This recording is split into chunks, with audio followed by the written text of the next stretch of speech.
Pagoo Chapter 13 The Grotto of Eating Trees.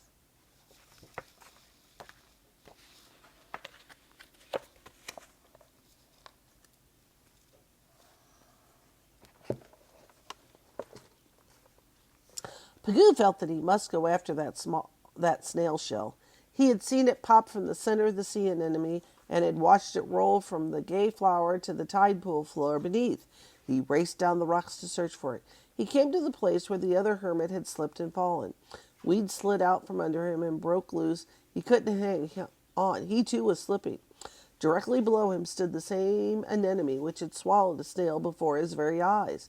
But it was still tightly closed and did not spread its tentacles to snare him. He bounced on its rubbery bulges and dropped to the floor. All about him crowded an ancient, fantastic jungle. Anemones reared above Pagoo like stout palm trees of blazing colors. In the watery sunlight, their fronds seemed to be jeweled and gilded. Pagoo walked on the sandy floor in swirls of liquid golden shadow. With those rainbow's colors arching above, the witchery of the place might have enchanted a more sensitive soul, but Pagoo was made of sterner stuff. He was not struck with the staggering beauty around him. He just staggered that way to keep under cover. He must find that new empty snail shell. Sneaking along with his tail part tucked under, Pagoo blundered into a fairy cave. The rock walls of this dusky grotto were hidden beneath a crowded forest of growth.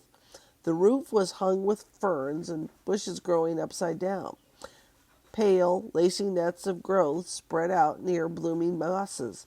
This mysterious grotto seemed fairly alive with shadows, and the place was alive in more ways than one.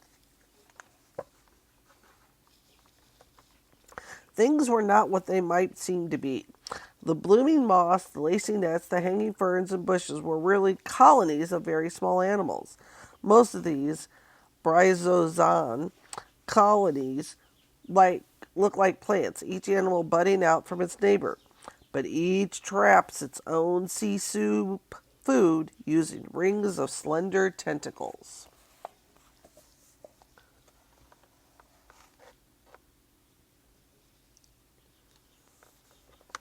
Just as the trees tower over underbrush, other animals here, stretched above the bryozoans, these hydroid colonies, were also built by hundreds of tiny creatures growing in orderly rows. Some hydroids grow like slender palms with waving plumes. Each animal traps food for the colony with stinging tentacles. Pagoo once had traveled with children of hydroid families, tiny medusa, jellyfish. Medusas pop gaily away from their stay-put family tree, join the sparkling plankton ballet for a generation, and even have baby jellies who can swim. But these babies, as though bored with life of the wandering parents, return to shore. They settle down and start stay-at-home hydroid colonies like the original family homestead. Pagoo found what he was after in this grotto of eating trees. He found not only one snail shell, but a whole treasure of shells. Since the anemone jungle dropped down to the grotto, shells dropped by anemones are brought by waves rolled into the cave. Here were snail shells of many kinds and sizes, and all these snail shells were empty. Well, said Old Pal, so little old Pagoo has hit the jackpot. Was it all a dream? Pagoo didn't know where to start. He began trying on one shell after another in a frenzy of joy.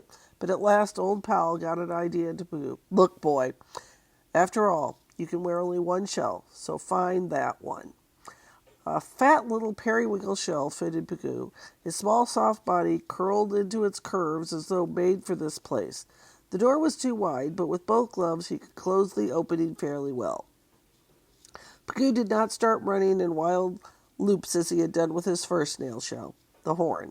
With dignity, he walked from the deep hidden grotto of eating trees and sat on a stone. Here the little fish found him.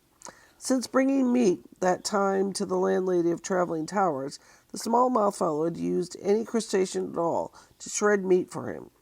He towed meat to shrimps and left those pale creatures to work on it. Shore crabs, swimmer crabs, any crab at all were very useful, just so long as they didn't catch and shred him, along with the meat.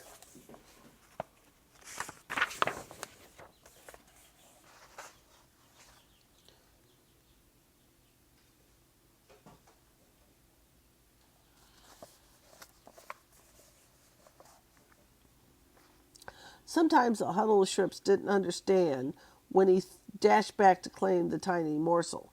Shrimps exploded in all directions, but they came back. The small fish kept everyone satisfied. Pagoo was so startled when the small fellow swished up to him that he crouched far back in his shell and put up both gloves. When he looked out, there lay a nice piece of steak and a job to do. He cut and shredded that scallop meat for all that he was worth. If hermit crabs can feel flattered, Pagoo should have felt a warmish glow, even if in cold ocean water. To be given a job like this to work on means that young Pagoo now was large enough to be noticed. He wasn't sitting upstairs in old traveling towers watching the landlady below and hoping. Pagoo himself was carving. Of course, he ate his share. He did so well that he sprayed meat particles all over the scenery. Tidal currents caught them up and carried the news around the corners. Not only the small fish returned, but hungry shrimps, hungry worms, and hungry hermits in all sizes. Pagoo had rested from hermit fights of late and had almost forgotten the rude ways of his own tribe. Catching as much steak as his claws could hold, Pagoo retreated. He scuttled towards the grotto of eating trees, his new periwinkle shell bumping along behind. All the gang followed. They clawed and pulled at Pagoo's tasty lunch. They knocked his little shell around, reached into his too wide doorway, and pinched him with no mercy at all. He tried to block the doorway, but his gloves were much too small, and he had no more chances to taste the food he had so carefully prepared. Pagoo had learned something, and old instinct made it a fact by saying, "Yep, you may be a little larger after that last molting, but not yet large." It was only too late. As yet he could not hold his own against the big boys. In this doorway, why hadn't he chosen a better shell? The hole's much too wide. Oh well. When this rumpus was over, he would go back there and get another home with an opening he liked. He knew where he could get it, and Pagoo almost smiled. Pagoo, Chapter 13.